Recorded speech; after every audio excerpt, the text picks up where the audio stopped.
Chasing the rabbit, down we must go. Where does it end? Nobody knows. Welcome to Wonderland Side Quest 5. Today we're not just asking who silenced Phil Schneider, we're asking what kind of legacy they were trying to bury with him. Phil Schneider said his dad worked on secret projects involving nuclear testing and Nazi scientists. Meanwhile, my dad just fixed a toaster and made weird jokes about Y2K. Not quite the same vibe. Imagine your family reunion involves CIA programs, classified war ops, and the occasional alien encounter. That's either a Netflix pitch or a very traumatized Christmas. They say trauma runs in families, but in Phil Schneider's case, so did access to underground bases, exotic tech, and the secrets of post-war America. So yeah, a little different. Phil Schneider's father was Captain Oscar Schneider, U.S. Navy, confirmed via public records. What we know. He served as a naval medical officer and submarine specialist. Was allegedly involved in Operation Crossroads, the nuclear tests at Bikini Atoll in 1946. Was attached to high-clearance post-war intelligence operations. Phil claimed his father worked with captured Nazi scientists under Project Paperclip, classified biomedical experiments, early-stage psychotronic warfare. While some of this can't be verified outright, here's what can.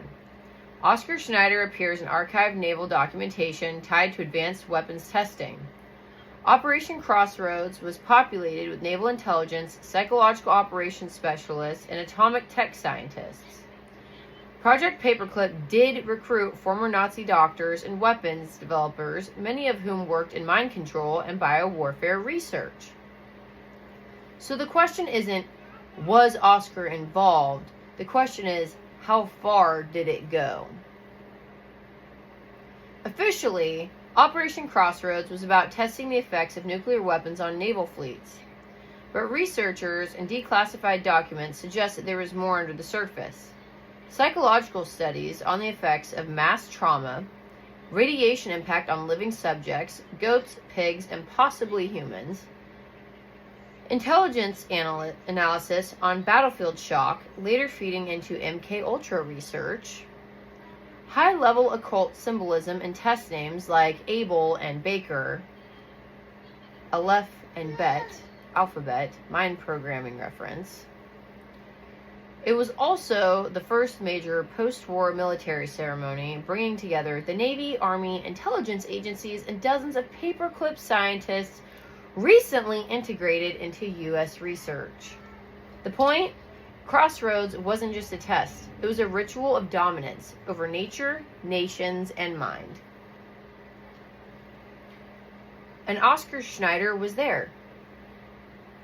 Phil Schneider's own lectures reference human experimentation, trauma-based programming, alien-human hybrid research, and deep state cover-ups across generations. That's not random. It's the language of Project Monarch. Project Monarch is believed to be a sub-program of MKULTRA focused on trauma-induced dissociation, ritual abuse, generational mind control through lineage-based programming, fragmentation of identity to create high-functioning assets or vessels. Phil himself claimed memory gaps in his youth, suffered severe trauma and emotional instability, was allegedly subjected to classified medical treatments as a child. Could he have been part of something his father enabled or protected him from? If Oscar Schneider was involved in early mind control research and Phil grew up around black ops culture, was Phil just a whistleblower, or was he a product of the very system he later tried to expose?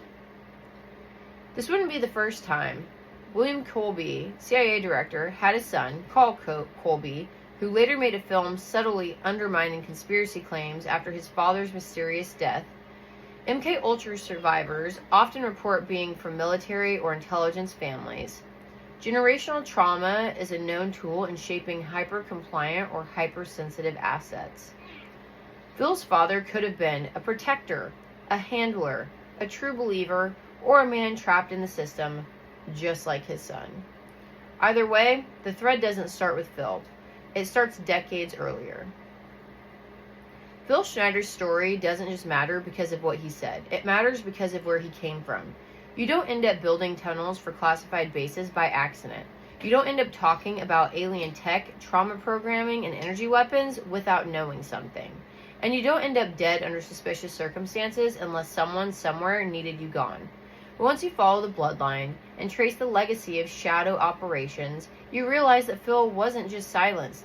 He was born into the silence, and maybe he tried to scream his way out. Reflection questions. Why are so many whistleblowers connected to military or intelligence families? If Phil's father was involved in Operation Crossroads, how might that exposure have shaped Phil's life? What if trauma-based mind control isn't just about controlling individuals, but entire bloodlines?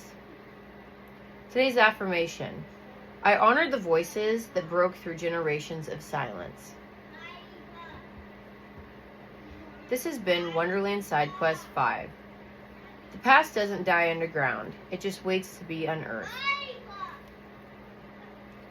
As always, I am safe, I am happy, I am healthy, I am cautious. If anything happens to me, you already know. Norse in Wonderland, where nothing's as it seems. Norse in Wonderland, the truth will haunt